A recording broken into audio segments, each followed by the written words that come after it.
Assalamualaikum warahmatullahi wabarakatuh. Alhamdulillahilladzi arsala rasulahu bil huda wa dinil haqq liyuzhirahu 'ala ad-din kullihi walau karihal musyrikun. Asyhadu an la ilaha illallah wahdahu la syarika lah wa asyhadu anna Muhammadan 'abduhu wa rasuluh. Allahumma salli 'ala sayyidina Muhammad wa 'ala alihi wa sahbihi ajma'in. Rabbi shrah li sadri wa yassir li amri wahlul 'uqdatam min lisani yafqahu qawli, amma ba'd. Yang saya hormati Tuan Pengurusi Masjid Tariq bin Ziyad,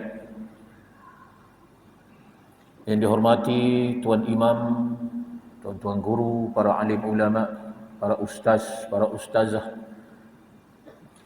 jawatan kuasa masjid, pegawai-pegawai masjid, pimpinan-pimpinan masyarakat, para ayahda, para bonda, para jamaah maghrib, para jamaah isyak. Mudah-mudahan kita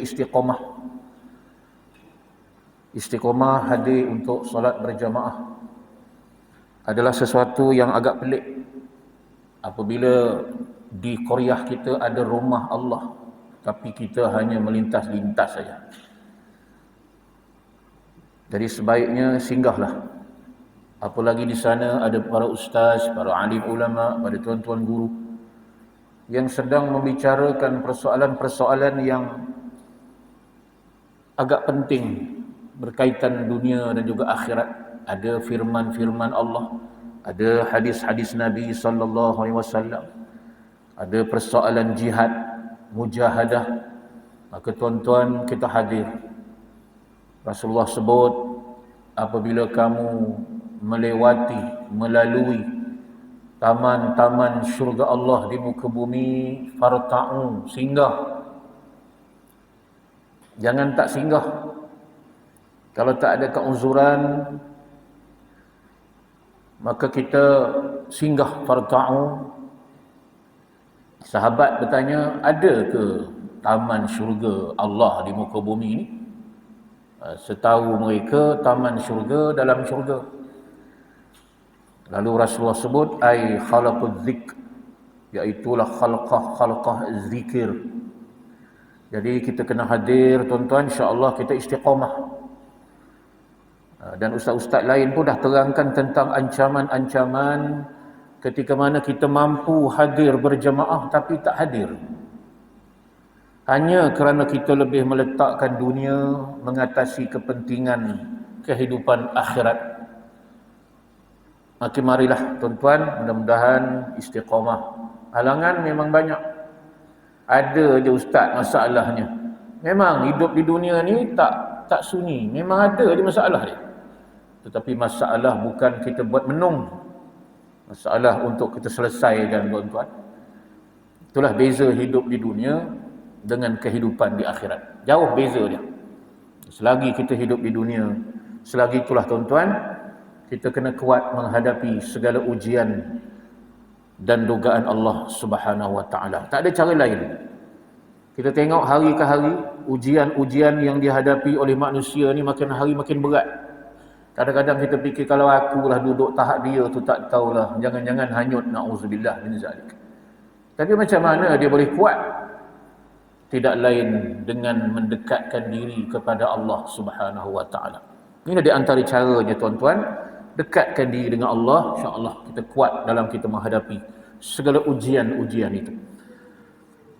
Pada minggu-minggu yang lalu, bukan minggu, bulan yang lalu, kita dah menerangkan tentang apa yang disebutkan oleh Imam Al-Ghazali berkaitan dengan dahsyatnya sakaratul maut yang mesti berlaku. Bagaimana situasi itu berlaku pada sekian para alim ulama. Tak usahkan para alim ulama, para sahabat pun. Rasulullah juga, orang yang paling baik di alam ni, juga akan menghadapi sakaratul maut. Tak usahkan ustaz penceramah. Nabi pun meninggal. Ini kan pula kita. Kita ni pula. Dan semua orang tahu dia meninggal. Orang yang tengah main judi tu kalau kita tanya, awak tahu awak meninggal? Tahu mati tak? Tahu. Tengah buat maksiat pun kalau kita tanya, saya yakin saya pun mati, dia kata. Tetapi bila kita ajukan soalan berikutnya, ada ke persediaan menghadapi mati tu? Nampak relax aja, masjid tak sampai, Quran tak baca, zikir pun jarang-jarang, berjihad, berdakwah pun tak ada, nampak relax aja. Maka dia kata persediaan tu buat ala kadar je Ustaz. Silakanlah. Kita pula takkan nak desak sangat tuan-tuan ya. Mudah-mudahan Allah Ta'ala bimbing kita, beri taufik dan hidayah, sehingga kita nampak bahawa perjalanan ke negeri akhirat itu terlalu jauh, memerlukan bekal-bekal yang bukan kita masuk liang lahat baru nak mula buat. Ada orang umur 70 tahun baru nak start semayang. Relax je Ustaz katanya, solat sikit-sikit je. Wallahualam, kita tak boleh nak hukum orang. Cuma tuan-tuan, jauh sebelum masuk ke lubang lahat itu, hendaklah persediaan kita cukup. Tak usah cerita kita nak masuk syurga, nak elak daripada azab api neraka tu. Tuan-tuan ya, kata para ulama, tak usah fikir nak masuk syurga, dapat elak diri daripada sentuhan api neraka tu alhamdulillah. Bukan tak nak Baik tuan-tuan, dah pun kita ceritakan tentang sakaratul maut, dan pada hari ini kita pergi kepada sub tajuk dia pada muka surat 64, yakni keadaan yang disukai pada orang yang menjelang ajal. Hari itu kita dah baca beberapa kisah bagaimana keadaan yang tidak disukai. Maka kita tambah lagi informasi berkaitan dengan apa yang sepatutnya kita jangan buat tuan-tuan ya, menjelang ajal. Ketahuilah, sesungguhnya yang disukai dari orang yang sedang menjelang ajal ialah ketenteraman dan ketenangan. Tak ada benda lain lah tuan-tuan. Dan hidup kita ni, kita nak tenang aja. Ada orang ingat tenang ni bila duduk tepi pantai. Duduk di pantai pada pagi sampai ke malam, solat pun tidak. Dia nak tenang, nak cari tenang. Ada yang sanggup melancong jauh, bayar mahal, hanya untuk nak dapatkan ketenangan jiwa dia. Ada yang sanggup berbayar mahal untuk nak tenang. Tuan-tuan, apa lagi kita nak dalam hidup kita ni kecuali binalah ketenangan. Dan di akhir menjelang ajal kita nak tenang menghadap Allah Subhanahu wa taala. Tak mau kusut keadaan. Fikiran kita kusut, jiwa kita kusut. Fikirkan hutang banyak tak bayar. Kalau aku meninggal ni, rumah ni siapa pula nak tolong sambung bayar? Serabut dengan dunia tuan-tuan. Akaun sedekah tak banyak. Anak yatim tak pernah pergi tengok. Masjid, kejap pergi, kejap datang, tak istiqamah. Baca Quran, masih tak pandai baca Quran. Mengangkat-angkat, bukan kita sini tuan-tuan ni. Sebahagian daripada orang luar sana. Jadi dia santai, relax. Sepatutnya dia cari di mana kelemahan dia. Atasi cepat. Cepat. Jangan bertangguh-tangguh lagi tuan-tuan ya. Tak ada masa untuk kita menangguh-nangguh lagi. Kerana mati itu berlaku pada bila-bila masa sahaja. Dari lidahnya terucap 2 kalimah syahadah. Yang ini kita dah baca pada bulan lalu. Man akhira kalamahu la ilaha illallah dakhalal jannah. Barang siapa yang mengakhir kalam hidup dia dengan la ilaha illallah, tidak ada ilah melainkan Allah, dakhalal jannah, maka masuk dia ke syurga. Cuma ada satu riwayat menyebutkan bahawa bila seseorang tu mengucap atau menyebut la ilaha illallah, belum tentu ke syurga. Macam mana pula tu? Maka malaikat maut ditinjau ke dalam hati orang tersebut. Ada tak kalimah tu di dalam jiwa dia bahawa selamanya dia tidak sembah selain daripada Allah? Dalam riwayat menyebutkan tak ada rupanya. Tak ada. Lalu dilihat kepada lidah dia. Mujurlah tuan-tuan. Ada sebut juga, ada sikit ujung lidah. Maka orang ini diampunkan Allah lalu dimasukkan ke dalam syurga. Jadi tuan-tuan, bukan senang kita nak lafazkan perkataan ini di akhir hayat. Banyak kita tengok bukti-buktinya. Jadi mudah-mudahan kita yang hadir malam ni, di dalam masjid, di luar masjid, di tempat terang, dalam gelap, mudah-mudahan Allah pilih kita tuan-tuan ya, untuk kita mudah melafazkan kalimah la ilaha illallah. Ada yang tak bunyi langsung, bunyi Allah saja. Sakarat ya. Dan dari hatinya adalah ia punya sangka baik kepada Allah Ta'ala. Itu penting tuan-tuan. Yang ni kita dah bahas juga. Perlunya kita dalam keadaan menjelang ajal ni bersangka baik dengan Allah Ta'ala. Tentang bentuknya, maka Nabi SAW telah bersabda, perhatikanlah 3 hal pada orang yang tengah sakaratil maut.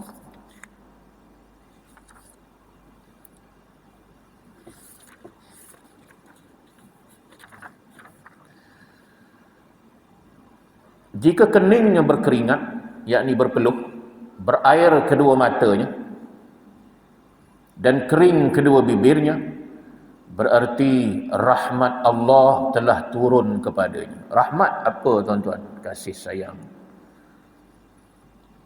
Rahmat Allah. Tetapi jika ia kelihatan seperti orang yang tercekik, macam mana rupa tuan-tuan? Adalah sikit-sikit pengalaman bila ada muslimin yang nazak, kita pergi ziarah dia, bantu sekadar mana yang boleh kita bantu.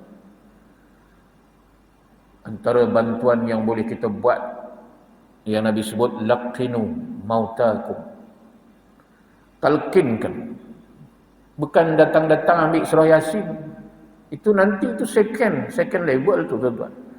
Yang Nabi suruh laqinu, talqinkan di telinga dia, la ilaha illallah, telinga dia. Tak apalah nak baca Yasin, tak ada larangan, silakan. Ada yang membida'ahkan. InsyaAllah tuan-tuan, mudah-mudahan Allah terima. Cuma jangan baca Yasin tentang pukang. Bacalah Yasin, titah-titah Allah ni dengan betul bacaannya ya. Pernah kita tanya satu orang ulama, ada apa-apa kesan tak kalau yang ramai baca Yasin bacaan tak betul, kemudian tak nak belajar, tak nak belajar sebut huruf dengan betul, tak nak belajar tajwid? Maka kata ulama, sakit jenazah tu, lagi susah dia nak keluar, kerana kita mempermain-mainkan kalam-kalam Allah. Lebih baik kita belajar. Tak apa Ustaz, kita tak baca Yasin, kita baca Qul Huwallah saja.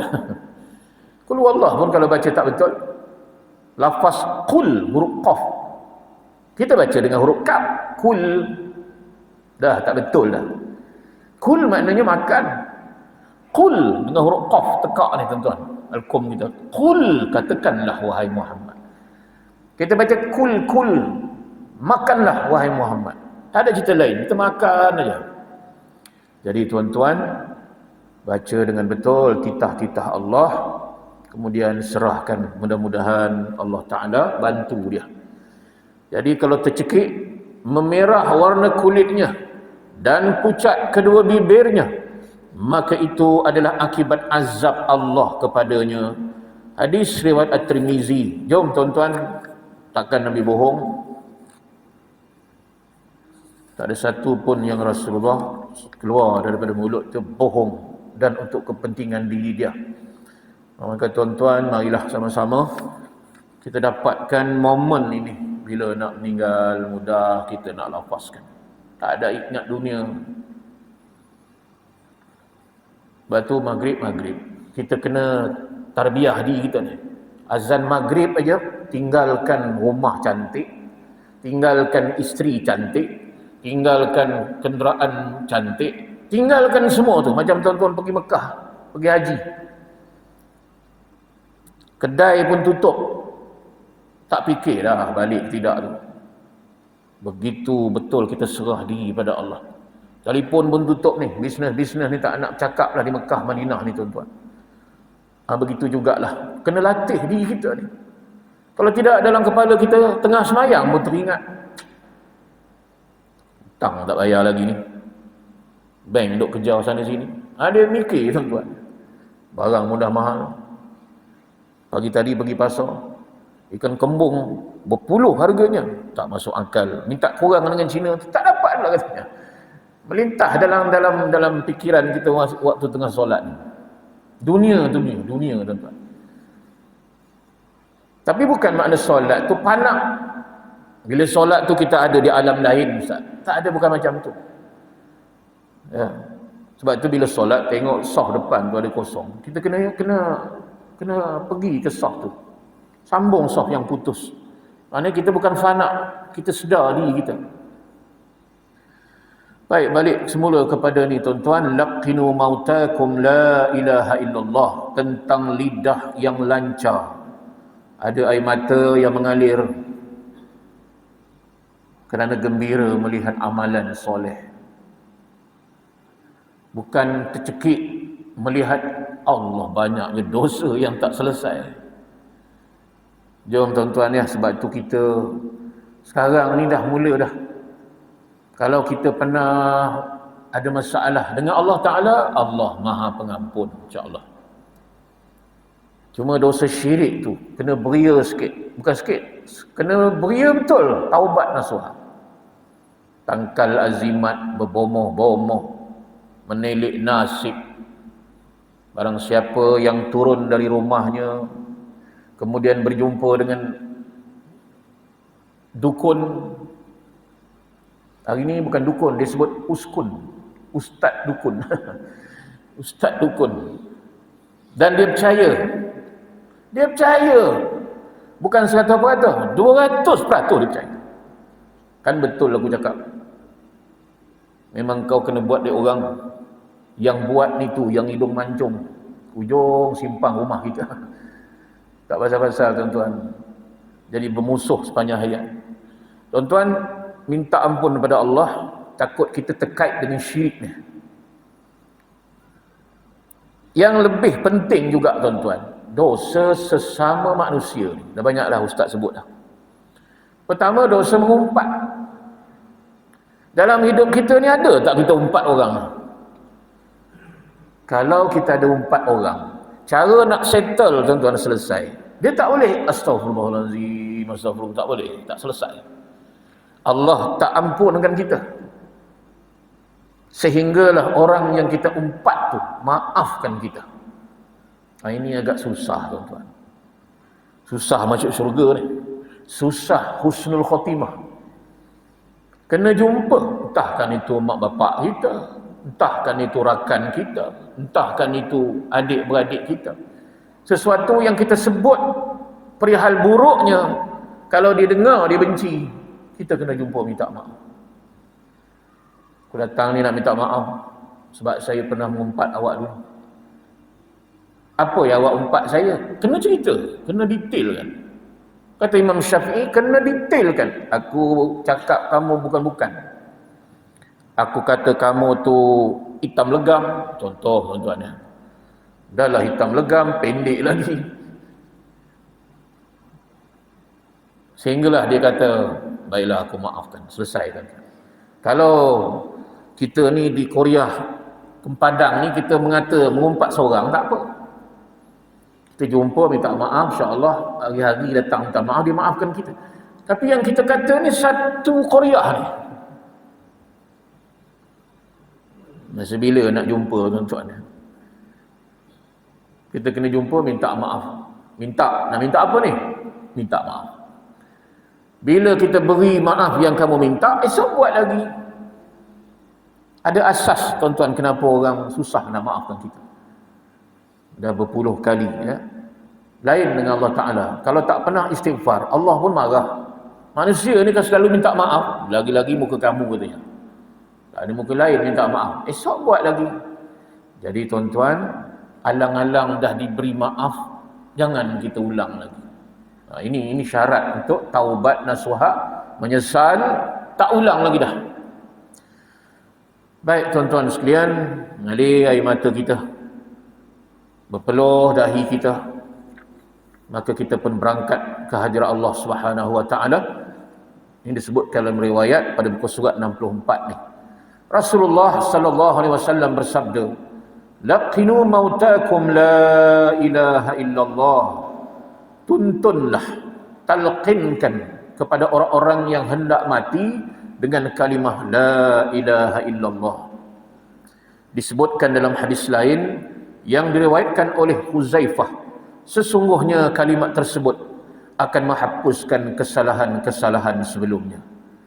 Utsman berkata, Rasulullah sallallahu alaihi wasallam bersabda, "Man mata," barang siapa yang mati, wa huwa ya'lam, dalam keadaan dia yakin, anna la ilaha illallah dakhalal jannah, bahawa tidak ada Tuhan selain Allah, nescaya ia masuk syurga.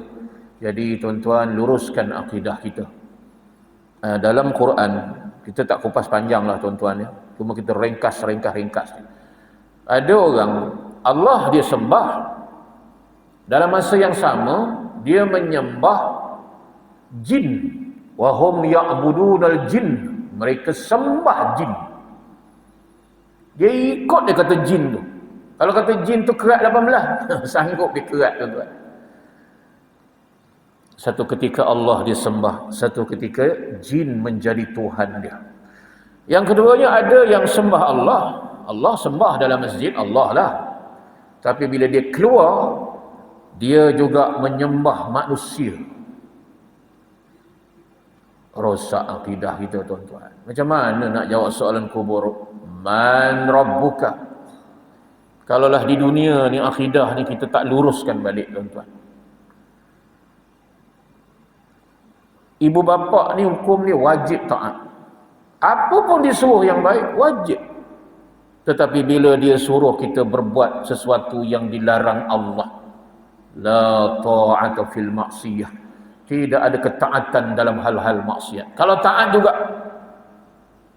juga hal-hal maksiat, maka kamu telah menyembah manusia. Ada juga yang sembah Allah, tetapi dalam masa yang sama dia menyembah hawa nafsu. Dalam masjid, dalam surau, Allah lah Tuhan dia. Bila dia keluar tuan-tuan, masuk pejabat, duk pasar berniaga, bukan Allah lagi, tetapi hawa nafsu. Afara'aita man ittakhadha ilahahu, ada perkataan ilah. Afara'aita man ittakhadha ilahahu hawa. Apakah kamu tidak melihat orang-orang yang menjadikan hawa nafsunya sebagai Tuhan? Ini semua memang rosak akidah tuan-tuan. Bukan husnul khotimah ni.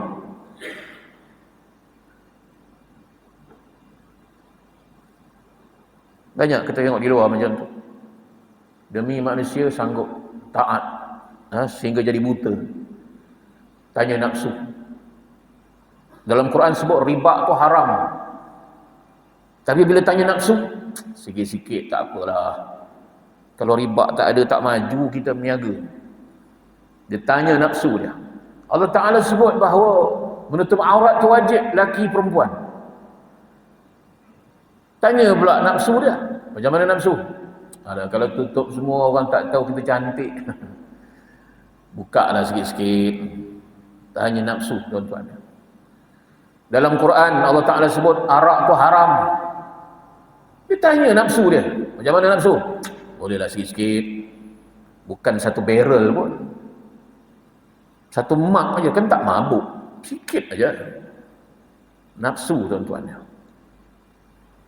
Macam mana nak laksanakan hukum-hukum dalam Quran ni? Man lam yahkum bima anzalallah faulaika humuz zalimun. Siapa yang tak laksanakan hukum-hukum Allah, mereka tu orang zalim. Macam mana ni? Hukum Allah ni tak boleh laksana. Ini zaman-zaman dulu boleh, zaman sekarang ni tak boleh pakai. Tanya nafsu, agak-agak selamat kat dalam kubur dia, tuan. Kita pesan aja, benda tu tak berlaku di tempat kita ni, tempat lain, tuan-tuan. Kembalilah semula kepada Allah Subhanahu Wa Taala. Kalau kita hujahkan lagi, jadi pelai. Dia kata Allah Taala ni Maha mengetahui ke? Allah Maha mengetahui. Bukan setakat yang telah berlaku, yang sedang berlaku sekarang ni. Kita bersimpuh dalam masjid ni, Allah Taala tahu. Dan nanti lepas ni kita keluar daripada masjid ni, Allah tahu apa yang berlaku. Lepas tu dia tanya, Allah Ta'ala bab-bab repair motor ni Allah tahu ke? Allah kata Maha mengetahui bab repair motor, bab repair kereta. Tahu ke Allah Ta'ala? Dia pelekehkan Allah Ta'ala. Kita rasa dalam Islam ni tak ada ilmu ekonomi, hukum hakam ekonomi tak ada. Lalu kita pun import, kita ambil teori-teori ekonomi daripada luar, daripada Islam, tempelkan kepada Islam. Baru Islam sempurna. Sistem politik, dalam Islam tak ada politik-politik ni. Kita kena import daripada barat. Tu demokrasi tu, kita bawa masuk, tempel kepada Islam, baru nampak hebat Islam. Ni jenis orang tak mengaji cakap macam tu, tuan-tuan. Kita yang belajar ni, daripada kecil belajar, rasanya tak ada yang lebih hebat daripada Islam. Allah Ta'ala, dia tak terima sesuatu yang di luar daripada Islam. Dan Islam tu syumul, kata dia ustaz kita, Islam tu syumul, lengkap semua. Daripada bangun tidur, langkah kaki masuk tandas, keluar tandas, tengok muka dekat cermin, semua ada urusan dengan Allah Subhanahu Wa Ta'ala. Allah Ta'ala susun atur lengkap, tuan-tuan. Tak ada yang sikit pun kekurangan. Baik, tuan-tuan sekalian, kata Ubaidillah, wa huwa yashhadu, dan dia bersaksi. Uthman mengatakan, apabila seseorang menjelang ajalnya, maka ajarlah ia membaca kalimah la ilaha illallah, sebab setiap orang yang mengakhiri hidupnya dengan kalimah tersebut, itu akan menjadi bekalnya menuju syurga. Umar radhiyallahu anhu mengatakan, tunggulah orang-orang yang akan mati di antara kalian, dan ingatkanlah mereka, sesungguhnya mereka itu boleh melihat sesuatu yang tidak boleh kalian lihat. Ajarlah mereka membaca kalimah la ilaha illallah. Jadi betul, tuan-tuan, ya, kata Umar ni, orang yang dah nak meninggal ni, dia akan nampak sesuatu yang orang lain tak nampak, tuan-tuan. Nanti ke depan kita akan lihat beberapa kisah salafus soleh, di mana setiap orang yang nak meninggal ni, malaikat maut akan menjelma di hadapan. Cuma bergantung, boleh tak kita minta masa sikit aja? Kan setahu kita dah sampai ajal kita, tak boleh dikedepankan dah. Tak boleh ke depan walau satu saat. Tapi ada beberapa kisah di kalangan para alim ulama, para salafus soleh, para awliyaullah, tuan-tuan. Malaikat maut beri kebenaran. Kamu orang yang mulia, aku datang untuk mencabut nyawa kamu. Sekarang juga. Tapi aku minta izin daripada kamu. Aku ada berjanji untuk bersedekah. Ada kelompok yang aku belum sempat. Tuan-tuan, dengan kemuliaan amal soleh dia, malaikat maut izinkan kamu pergi uruskan, bagi semua kepada anak-anak yatim, fakir, miskin. Pergi bagi. Tapi kemudian balik semula kemari.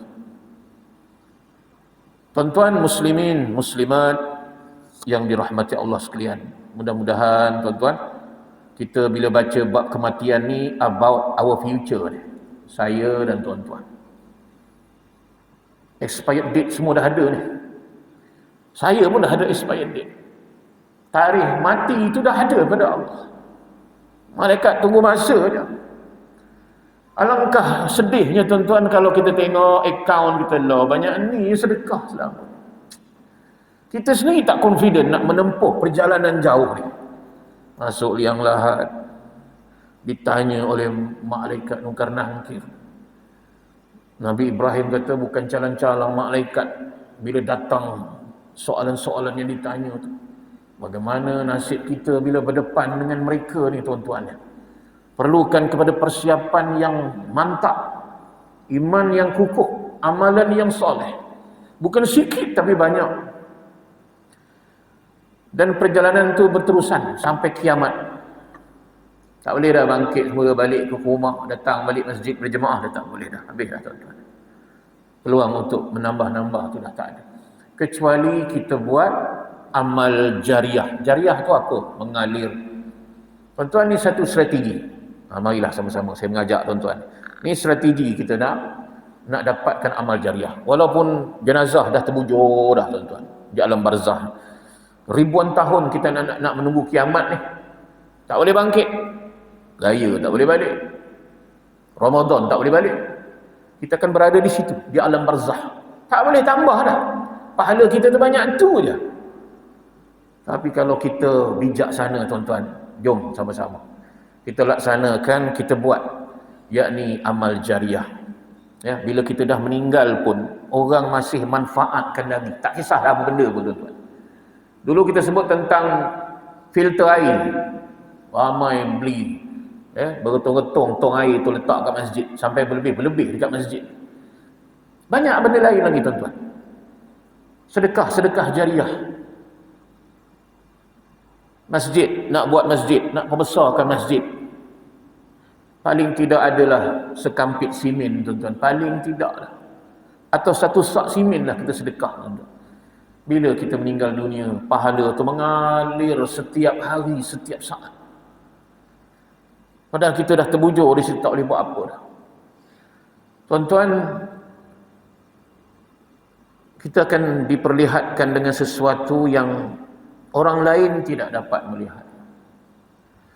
Abu Hurairah berkata, aku pernah mendengar Rasulullah sallallahu alaihi wasallam bersabda, "Khadara malakul maut rajulan yamutu fa nazara fi qalbihi falam yajid fihi syai'an fafakka lihyaihi fawajada tarfa lisanihi." Atau kama qala, panjang tu tuan-tuan ya. Malaikat maut menghampiri seseorang yang akan mati. Ia lalu memperhatikan hati orang itu, namun ia tidak mendapati apa pun di dalamnya. Macam saya sebut tadi dah, bila dia sebut la ilaha illallah, malaikat maut tinjau dalam hati dia. Ada tak kalimah ni? Selama ni dia praktikkan ke tidak esanya tauhidnya Allah tu? Dia laksanakan tak? Dia tidak berbomoh, tidak merenung nasib, dia tidak bertangkal azimat, dia tidak meminta sesuatu yang lain daripada Allah. Dia tak pernah sebut pun benda ni setara dengan Allah Ta'ala. Dia punya kekuatan dia sama dengan Allah. Dia pernah tak? Sehingga rosak akidah dia. Hati-hati sikit tuan-tuan hari ni. Buka medsos, ada Facebook, ada Twitter, ada WhatsApp. Alah, Islam ni sama je dengan agama Buddha. Semua nak ke syurga. Cuma orang-orang Buddha dia sebut syurga ni nirwana dia. Kita pun like. Tak kita like tuan-tuan. Batal akidah kita. Dengan satu klik kita telah menghilangkan tauhid kita kepada Allah Subhanahu Wa Taala. Hari ni lagi mudah kan? Jawablah sikit, Islam satu-satunya agama yang hebat. Jawablah sikit. Jangan kita like. Pertahankanlah. Orang kutuk Rasulullah. Orang kutuk perjuangan dakwah Nabi SAW. Kita like, atau senyap aja tuan-tuan. Hati-hati kita, ya, hati-hati. Lalu ditinjau ke dalam hatinya. Siapa tinjau? Malaikat maut. Namun ia tidak mendapati apa pun di dalamnya, tak ada apa-apa. Sekadar sebut saja. Ya. Ia lalu membuka sepasang bibir dan mendapati hujung lidahnya menempel pada langit-langit mulutnya seraya mengucapkan la ilaha illallah.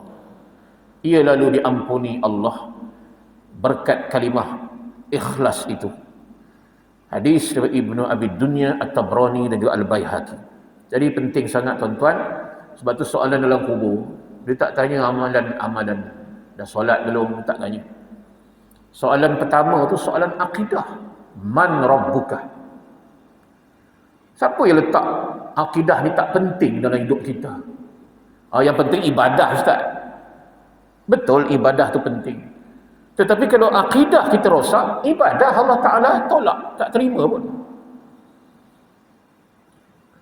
Yang kita tak penting. Puasa, haji, jihad, mujahadah, penting belaka. Tapi akidah. Baik tuan-tuan, orang yang sedang membaca talqin, sebaiknya jangan bernada mendesak. Jarang kita jumpa lah. Tak tahulah kot tempat lain. Sebut. La ilaha illallah. Sebut. Mendesak sangat, kawan tu dah tak daya lagi dah tuan-tuan. Dah tak ada daya dan upaya dah. Tetapi harus dengan cara yang halus dan lembut. Sebab lidah orang yang sedang dituntun itu kadang-kadang berat untuk bertutur lagi. Sehingga bila dipaksa-paksa, malah makin membebankan dia. Dan boleh saja membuatnya tidak suka menirukan ucapan baik itu. Lama-lama bahasa kita fed up. Desak, ditekan, kawan tu tak larat lagi. Lama-lama dia tinggalkan kalimah tu. Jadi sebab dia kita, orang tinggalkan kalimah itu, fitnah tuan-tuan ya. Kita jadi asbabnya. Jadi jangan bernada mendesak. Lembut ajalah. La ilaha illallah sebut dia. Dikuatiri hal itu menjadi sebab terjadinya su'ul khatimah. Dalam dia tolak terima, mati dalam keadaan su'ul khatimah. Jadi tuan-tuan, itulah pentingnya pengajian, selalu diperingatkan tentang kematian. Ada yang tak datang kuliah ni, kata ustaz cerita bab mati.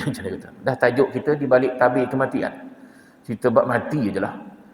Ya, jadi tuan-tuan, supaya kita saling mengingat bahawa selepas hidup ni ada mati, selepas dunia ni ada akhirat.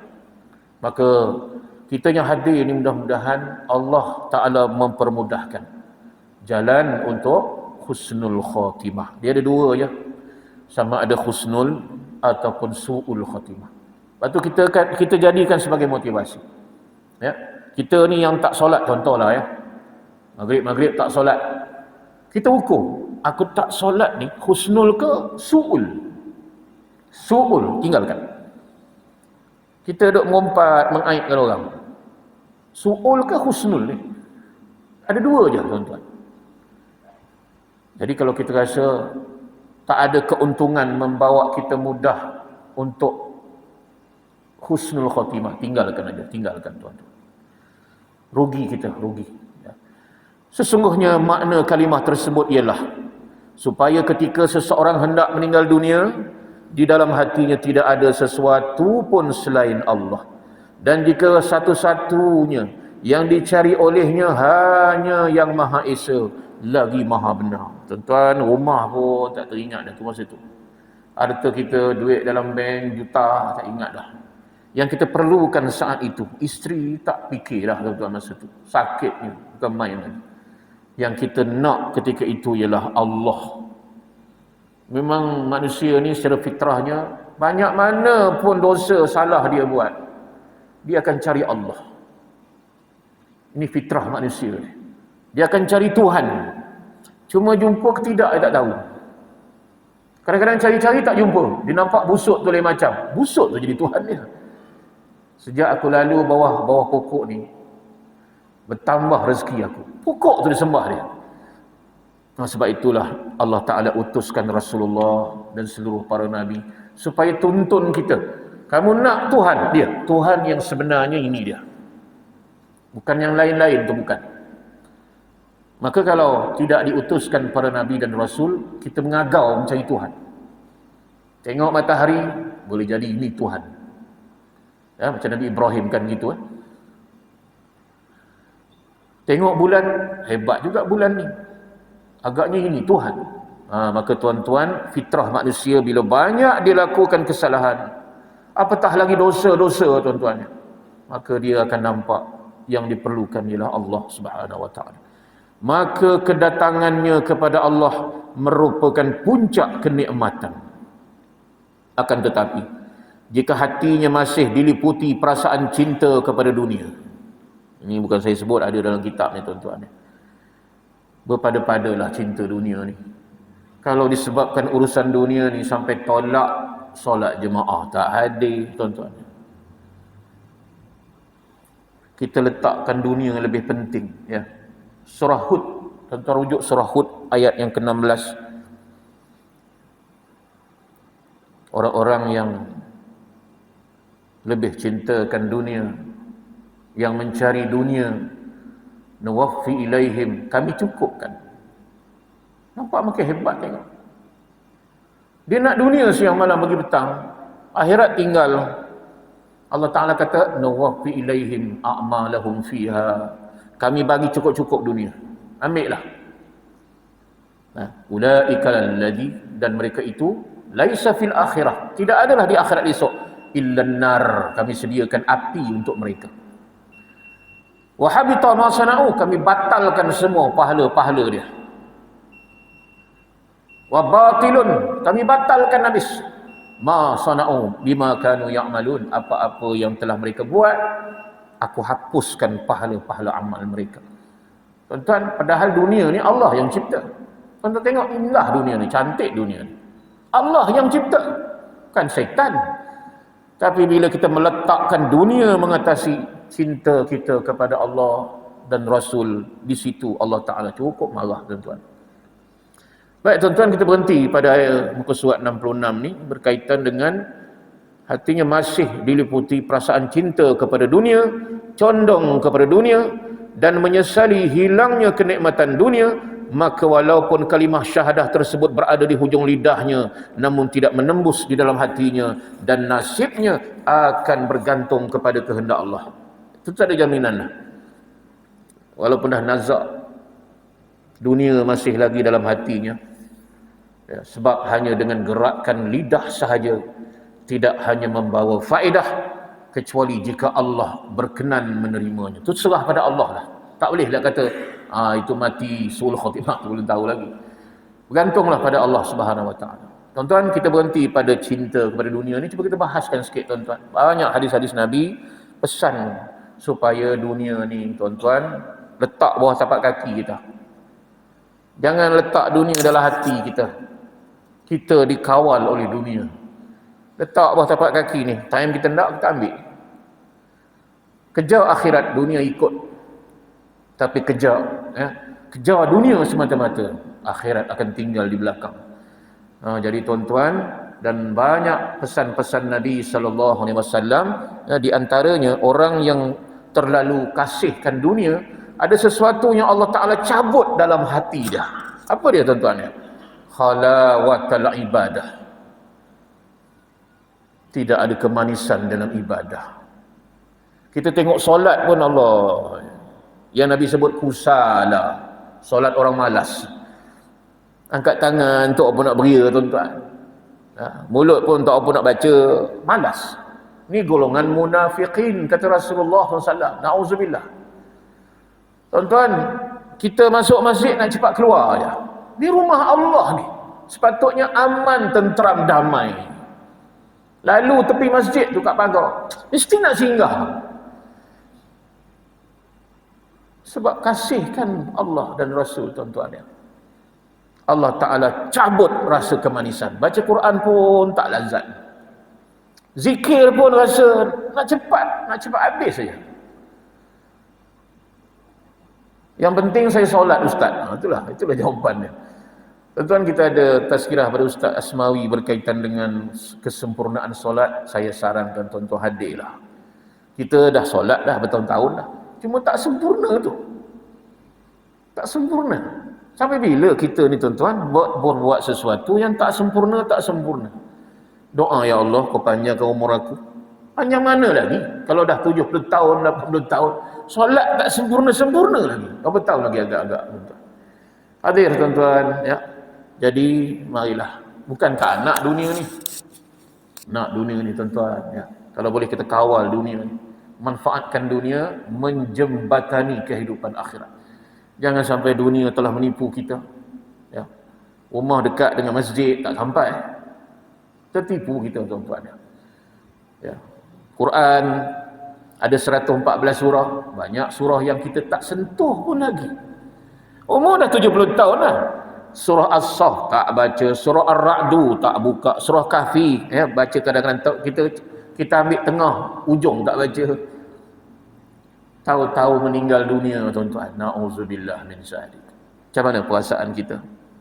Sedih tuan-tuan ya. Baik tuan-tuan, sekadar ini sahaja. Ada apa soalan yang boleh saya bawa balik? Bulan depan saya jawab. Ada soalan tak? Sila. Ada soalan? Nampak khusyuk dari tadi tu. Tunduk aja. Ada? Tak ada ya. Jadi semua faham tuan-tuan. Bab kematian ni bukan saya punya. Saya pun mati. Ustaz tu cerita macam dia tak mati. Mati juga tuan-tuan.